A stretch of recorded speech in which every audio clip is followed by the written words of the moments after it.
I must have been 6 or 7 when I lived in Lebanon. The country was ravaged by war at the time, and murders were common and frequent.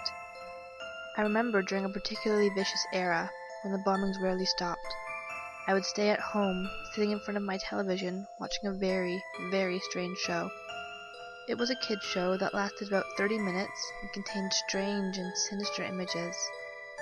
To this day, I believe it was a thinly veiled attempt on the part of the media to use scare tactics to keep kids in place, because the moral of every episode revolves around very uptight ideologies.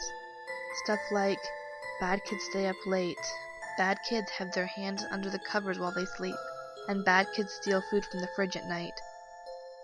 It was very weird, and in Arabic to top it off. I didn't understand much of it, but for the most part the images were very graphic and comprehensive. The thing that stuck with me the most, however, was the closing scene. It remained much the same every episode. The camera would zoom in on an old, rusted closed door. As it got closer to the door, strange and sometimes even agonizing screams would become more audible. It was extremely frightening, especially for the children's programming. Then text would appear on the screen in Arabic reading, "That's where the bad kids go." Eventually, both the image and the sound would fade out, and that would be the end of the episode. About 15 or 16 years later, I became a journalistic photographer. That show had been in my mind all my life, popping up into my thoughts sporadically. Eventually, I'd had enough, and decided to do some research.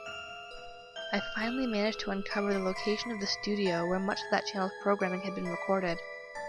Upon further research and eventually traveling on site, I found it was now desolate and had been abandoned after the big war ended. I entered the building with my camera. It was burnt out from the inside. Either a fire had broken out, or someone had wanted to incinerate all of the wooden furniture. After a few hours of cautiously making my way into the studio and snapping pictures, I found an isolated, out-of-the-way room. After having to break through a few old locks and managing to break the heavy door open, I remained frozen in the doorway for several long minutes.